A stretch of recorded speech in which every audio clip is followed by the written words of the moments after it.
Bienvenue dans Ainsi va la vie, le podcast ressources pour parler sans tabou de la mort et du deuil. Et oui, pourquoi éviter ces sujets alors qu'ils nous concernent tous ?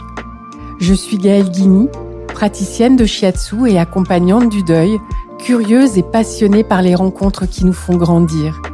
Dans chaque épisode, je reçois un ou une invitée qui nous partage son histoire, son expérience, son regard.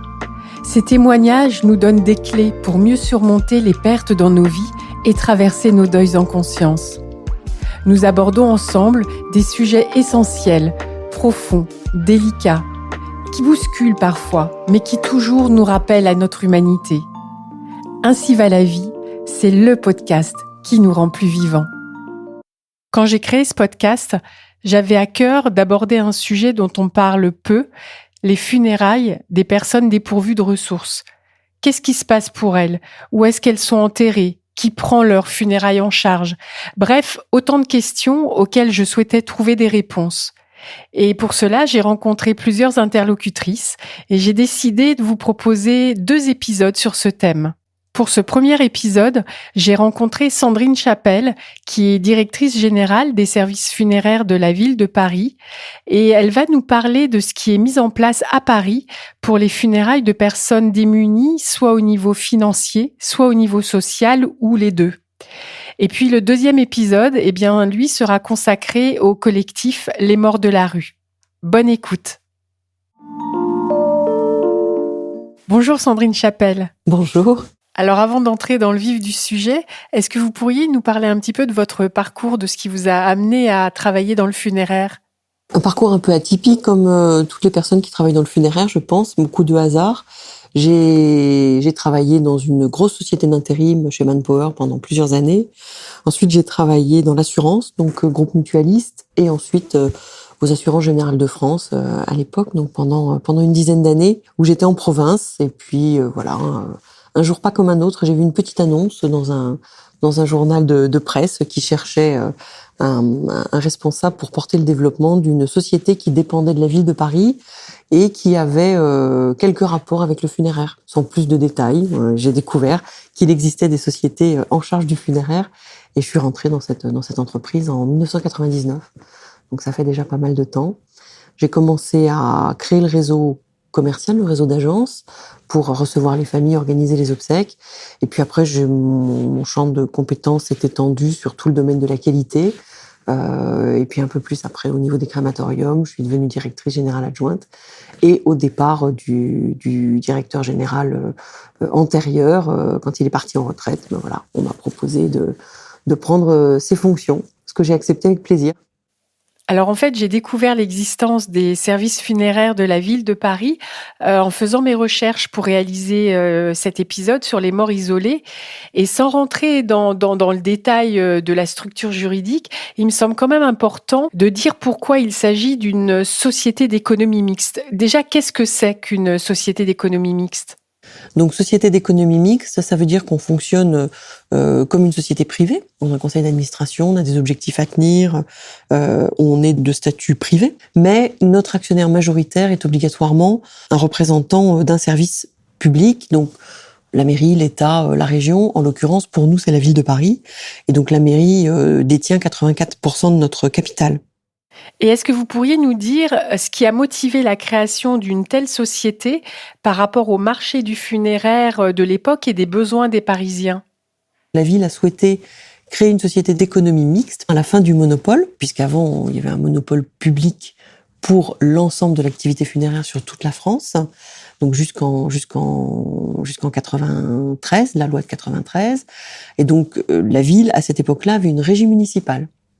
Donc c'est la régie municipale qui fournissait les porteurs, les cercueils et les corbillards pour toutes les obsèques à Paris, avec un prix qui était défini par la ville de Paris. 93, loi de fin du monopole, la ville a souhaité rester active dans ce domaine pour plusieurs raisons.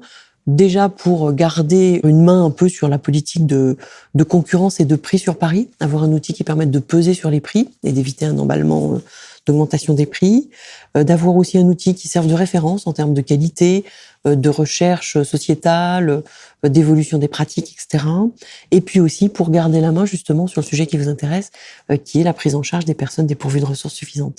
Donc c'était nos 3 premières missions et qu'on continue donc aujourd'hui à exercer dans un domaine concurrentiel. C'est-à-dire que nous n'avons pas d'avantage par rapport aux autres concurrents privés. D'accord. Donc pour ce qui est des prestations funéraires, on va dire classiques, elles sont du même ordre que ce que l'on peut trouver chez d'autres prestataires en fait. Tout à fait. On exerce les mêmes métiers, on fournit les mêmes prestations, on organise des obsèques de A à Z en fournissant des corbillards, des cercueils, des porteurs, etc. pour tous les Parisiens et autres usagers qui font appel à nos services. Alors venons-en au cœur du sujet de cet épisode, les funérailles de personnes isolées ou dépourvues de ressources. Quand et comment ce dispositif a-t-il vu le jour ? En 98, les convois sociaux, c'est-à-dire les convois individuels financés par la ville de Paris pour les personnes qui n'avaient pas de ressources suffisantes, n'existait pas. Il y avait que ce l'obligation du maire, quoi.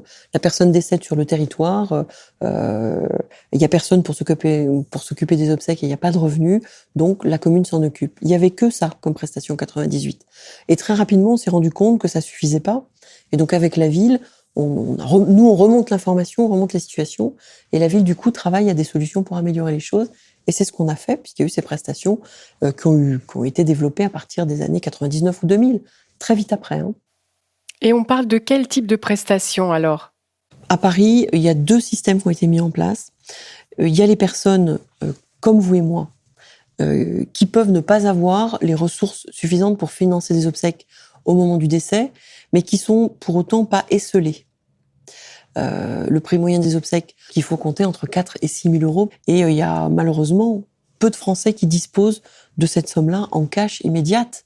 4-6 000 euros, c'est énorme à sortir et à financer. Donc la ville de Paris a très vite mis en place un système d'aide sociale, entre guillemets, c'est-à-dire toute personne qui dispose d'une imposition de moins de 992 euros annuels peut s'adresser à un service social de la ville.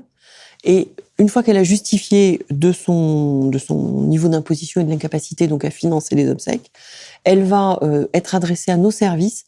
Et la ville de Paris a défini un cahier des charges de prestations que nous mettons en œuvre pour un prix modique, c'est-à-dire que la famille va payer entre 350 et 400 euros les obsèques, 80% du financement étant assuré par la ville de Paris. Voilà. Mais c'est cadré, c'est-à-dire qu'on met des prestations de qualité. Par exemple, c'est un cercueil écologique. C'est pas un cercueil en pain le moins cher. C'est un cercueil écologique, un capiton écologique. On peut aller au cimetière de Thiais ou de Pantin. On peut acheter une concession 10 ans. On peut même faire un rapatriement. Aller dans une concession existante si elle existait avant le décès. Mais, par exemple, on va pas pouvoir acheter une concession perpétuelle au Père-Lachaise.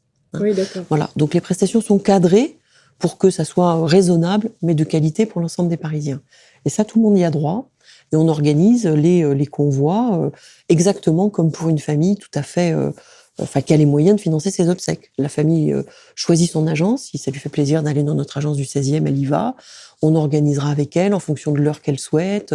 Donc c'est une forme de prestation sociale et c'est ce qui représente la plus grosse part de ce qu'on appelle les convois des personnes dépourvues de ressources. Donc ça, c'est le premier dispositif, les convois sociaux. Et donc, quel est le deuxième ? Après, il y a les personnes dépourvues de ressources financières et relationnelles, c'est-à-dire les gens qui sont vraiment tout seuls et dont personne ne s'occupe ou dont on ne retrouve pas de famille au moment des obsèques. Alors, généralement, ces personnes-là, elles sont identifiées dans un ensemble de prestations qu'on appelle les réquisitions sur ordre de police. Et donc, on va chercher les défunts sur ordre de police parce qu'ils sont décédés dans les domiciles ou sur la rue. Mais à ce moment-là, on ne sait pas quelle est leur situation. Ça peut être ça peut être des gens qui vont avoir de la famille et de l'argent, qu'on va retrouver après, mais ils étaient tout seuls dans leur domicile à ce moment-là. Ça peut être des gens dont on suspecte les conditions de décès comme étant anormales. Donc on va les transporter à un institut médico-légal, on va faire une enquête, mais il va y avoir de la famille, etc., etc. Donc sur toutes les réquisitions qu'on fait, il y a une petite partie qui sont des personnes qui n'ont pas de famille ou pas de relation et pas d'argent. Mais généralement, quand on organise les obsèques des personnes qui sont dépourvues de ressources suffisantes, relationnelle et financière. On va les retrouver à l'Institut médico-légal. C'est la petite partie des personnes qu'on aura été chercher dans le cadre de ces réquisitions. Mais on va aussi organiser des établissements hospitaliers. Parce que vous avez un certain nombre de personnes qui sont malades, qui vont aller dans un hôpital et qui vont décéder dans l'hôpital. Et c'est à l'hôpital qu'on va faire les recherches de famille. On va se rendre compte qu'il n'y a personne, il n'y a pas d'enfant, il n'y a pas de conjoint, il n'y a pas de proches pour s'occuper des obsèques. Et là, c'est pareil, les établissements hospitaliers vont nous contacter en disant, voilà, ça fait 10 jours, on a fait les recherches nécessaires, on trouve personne. Et donc, ils vont nous demander une inhumation par voie administrative, ce qu'on appelle une inhumation par voie administrative. C'est-à-dire, il n'y a pas de famille, donc c'est la ville qui prend en charge l'organisation de ces obsèques. Est-ce que vous pouvez nous donner une idée du nombre de décès que ça représente chaque année ? Paris étant une ville avec une population relativement importante et puis un maillage hospitalier aussi très fort, fait qu'on a une proportion de défunts plus important que quasiment n'importe où en France, ce qui est logique.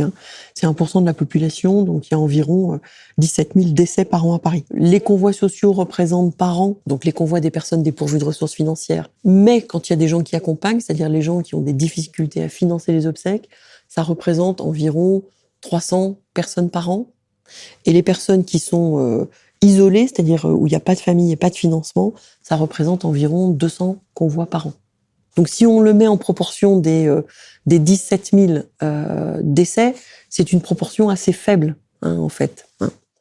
Et il arrive qu'il y ait des inhumations sous X, c'est-à-dire on ne sait pas qui est la personne décédée.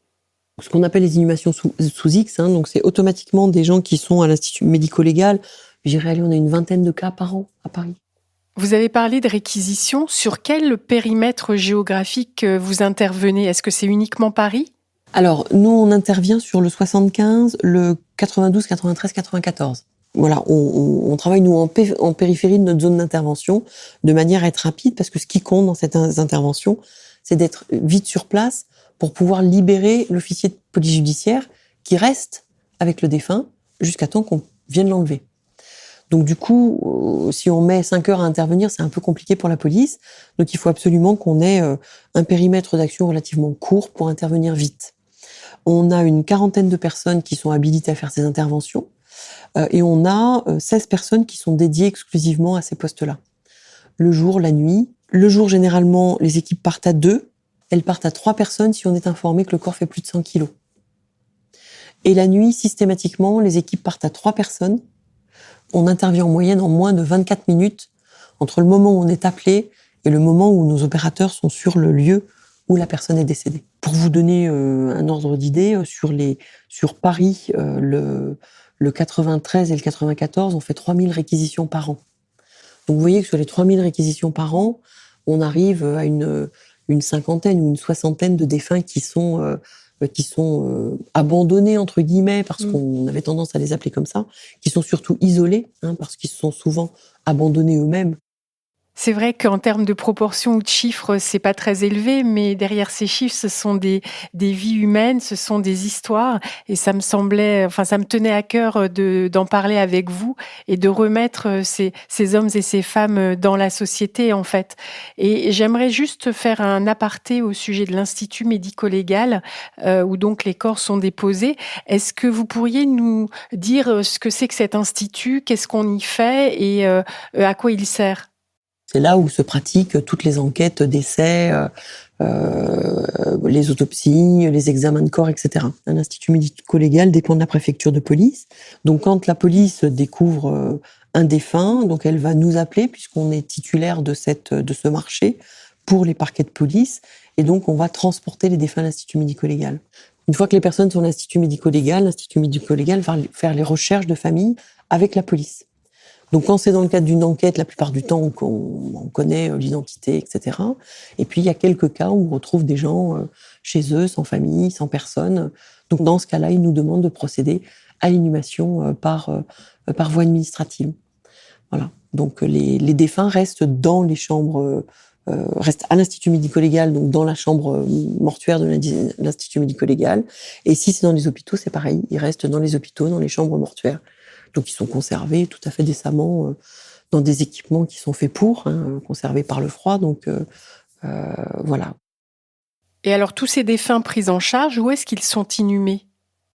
Les défunts sont inhumés dans les terrains gratuits pour une durée de 5 ans. C'est-à-dire que pendant 5 ans, la ville n'y touche pas. Au terme des 5 ans, elle peut reprendre ses concessions. C'est-à-dire exhumer le défunt et donc soit le mettre dans l'ossuaire, soit faire une crémation, disperser les cendres en fonction des choix qu'elle pratique. Et une fois que le corps est dans un ossuaire, il n'est plus identifié, on peut plus récupérer. Et s'il y a une crémation avec une dispersion, c'est plus possible non plus. Mais pendant toute la durée des 5 ans, la ville garantit qu'on ne touche pas au corps. Donc si une famille se manifeste, elle fait jouer ses droits et son lien d'identité ou de famille ou les volontés du défunt qui auraient pu être découvertes plus tard. Et elle peut récupérer le corps et procéder à une crémation, une inhumation dans une sépulture ou autre chose. Et ce sont des sépultures individuelles ? Ce sont des concessions individuelles. Oui, les fosses communes n'existent plus depuis 1904. Donc il y a des terrains gratuits, donc qui sont dans des caveaux en béton individuels, dans des endroits paysagers, et vous avez aussi des terrains gratuits d'une durée de 5 ans, pareil, sur des terrains engazonnés. Donc en pleine terre, terrain engazonné. Mais ce sont toujours des sépultures personnelles, individuelles. Alors, où est-ce qu'une famille qui voudrait se renseigner pour retrouver un ou une défunte qui aurait été inhumée par les services de la ville de Paris, où est-ce qu'il faut se renseigner ? À Paris, vous avez le service central des conservations, donc vous allez pouvoir solliciter le service des conservations pour savoir si telle personne a été inhumée à Paris. Voilà. Idéalement, il vaut mieux avoir quand même une année, parce que sinon vous imaginez le nombre de recherches, donc ça peut être extrêmement long. Mais vous avez un service qui va vous dire sur Paris si effectivement la personne a été inhumée sur un cimetière parisien, intra ou extramuros. Mais si vous savez pas dans quel cimetière la personne est, il faut que vous contactiez tous les cimetières de France, quoi. Enfin, c'est monumental. Alors, peut-être qu'un jour on aura une centralisation de toutes les registres d'inhumation en France. Pourquoi pas, hein. Est-ce que vous formez le personnel des structures d'accueil, par exemple, pour qu'ils informent les personnes démunies ou isolées de ce qui existe pour elles ? Non, je sais pas, je pense que ça dépend des structures. Il y a certaines structures qu'on connaît bien, par exemple les Petits Frères des Pauvres, avec lesquels on travaille donc depuis longtemps, et on fait parfois des formations sur ce qui existe en termes de prestations sociales pour les personnes lorsqu'elles décèdent, de manière à ce qu'ils soient informés, parce qu'il y a souvent aussi beaucoup de fantasmes sur les gens qui sont pauvres, SDF, vont finir comme des chiens enterrés n'importe où. Donc non, on va les voir pour leur expliquer que à Paris c'est fait, c'est bien fait, c'est fait dignement, de manière à ce qu'ils soient rassurés. Voilà. Et on a des gens parfois, SDF, autres, qui viennent nous voir en nous demandant mais si je meurs, qu'est-ce qui va se passer ? Alors pour les personnes pour lesquelles aucune famille, aucun proche n'a été retrouvé, vous collaborez avec le collectif Les Morts de la Rue, que d'ailleurs les auditeurs et les auditrices pourront retrouver dans la deuxième partie de cet épisode. Est-ce que vous pouvez nous en dire quelques mots ? C'est un collectif qui a décidé d'accompagner ces défunts de manière à faire un rite d'accompagnement, donc un rite laïque au moment de l'inhumation pour honorer ces personnes. Donc même quand on ne connaît pas leur identité, parfois on procède à des inhumations ce qu'on appelle sous X, c'est-à-dire qu'on n'a pas retrouvé l'identité de la personne, donc on procède quand même à une lecture de texte, à un hommage en présence de nos personnels, des fossoyeurs de la ville, de manière à redonner de l'humanité à ces personnes et qu'ils ne partent pas sans accompagnement. Et donc du coup, pour ce faire, on fait toujours des inhumations par 4. C'est-à-dire qu'on va chercher 4 personnes à l'Institut médico-légal, ou on va chercher 4 personnes dans les hôpitaux, de manière à avoir 2 inhumations par semaine pour que le collectif puisse déléguer des bénévoles qui nous accompagnent et fassent ce rite sur place. Donc on fait ces inhumations le lundi et le mercredi matin. Et en plus de cet accompagnement donc lors des funérailles, je crois savoir que le collectif fait aussi des recherches d'identité. Est-ce que c'est vous qui leur transmettez les informations ? Comment ça se passe ? Nous, on leur transmet toutes les semaines la liste des défunts que nous avons en charge pour organiser les obsèques. On leur transmet dès qu'on reçoit la liste, de manière à ce que eux, de leur côté, fassent aussi les recherches. Parce que parfois, quand ce sont des gens SDF, ils sont quand même connus de l'église du coin où ils allaient faire la manche, ou de la boulangerie qui les voyait toutes les semaines, ou de la gardienne d'un immeuble, etc. Il y a des gens du coup qui se manifestent, des copains SDF qui se manifestent et qui souhaitent être présents aux obsèques. Et dans ce cas-là, on organise des obsèques avec eux. Et si la personne le souhaite, le SDF ou la gardienne. Si elle le souhaite, on organise un convoi individuel. C'est-à-dire qu'on lui dit, voilà, vous saviez que la petite dame était chrétienne, catholique, ou israélite, ou musulmane, et ben on va organiser les obsèques dans le respect du rite que vous lui connaissiez. On va le faire avec vous. Vous allez organiser la date, l'heure, etc. Et si vous le souhaitez, on va faire tout ça avec vous. Voilà. D'accord. Donc ça, c'est une possibilité qui est faite à Paris et qui est quand même assez exceptionnelle. Oui, et du coup, ça permet de sortir la personne du convoi collectif pour lui offrir des obsèques personnalisées et individuelles. C'est bien de savoir que ça peut se faire. Alors, nous approchons de la fin de cet épisode qui nous a apporté beaucoup d'informations. Merci encore. Alors, avant de terminer, j'aimerais vous poser une question et pas des moindres. Quel rapport pensez-vous que nous entretenons avec le corps mort, avec le cadavre ? C'est une question fort complexe. On a un rapport à la mort qui est extrêmement complexe, qui est tabou. J'aime pas trop ce terme. En tout cas, la mort fait peur. Et on ne veut pas en parler, on ne veut pas la voir, on ne veut pas y être confronté. Et on est de moins en moins confronté à la mort parce que les personnes décèdent à l'hôpital. Donc on les voit pas mourir. On vous appelle et puis on vous dit votre père est mort, votre mère est morte. C'est très rare qu'on accompagne le défunt au moment où il décède. Vous l'avez dans les soins palliatifs et tout le monde n'assiste pas non plus son défunt au moment des soins palliatifs. Donc on a un rapport vraiment la mort, faut pas la voir, faut pas en parler. D'ailleurs, si vous demandez à des proches s'ils connaissent des noms de marques de sociétés de pompes funèbres, vous verrez que personne connaît aucune marque. On vous dit parfois une marque est très connue, mais alors que quand vous regardez autour de vous, vous verrez qu'il y a plein de marques partout. Donc on ne veut pas voir, on se ferme les yeux. Le nombre de personnes chez nous qui ne disent pas qu'ils travaillent dans le funéraire, parce que socialement on a toujours des réactions, vous travaillez dans le funéraire, puis généralement après on vous dit oui il en faut bien, mais avec un ton un peu compatissant. Tout le monde devrait envier mon job, alors qu'on me dit vraiment heureusement qu'il y en a comme toi qui le font, parce que donc c'est incroyable. Donc on a ce rapport à la mort qui est très difficile, et après il y a le rapport au cadavre qui à mon avis là un domaine beaucoup plus individuel et personnel.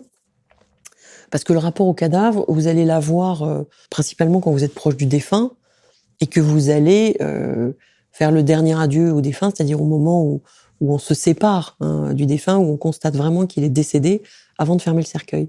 Et donc là, je pense que c'est plus un rapport individuel de l'image qu'on avait de la personne quand elle était vivante et de constater l'effet que peut avoir la mort du coup sur son corps, quelque chose qu'on ne peut pas anticiper parce qu'avant de le vivre dans ses yeux et dans sa chair, on peut pas l'imaginer. Voilà.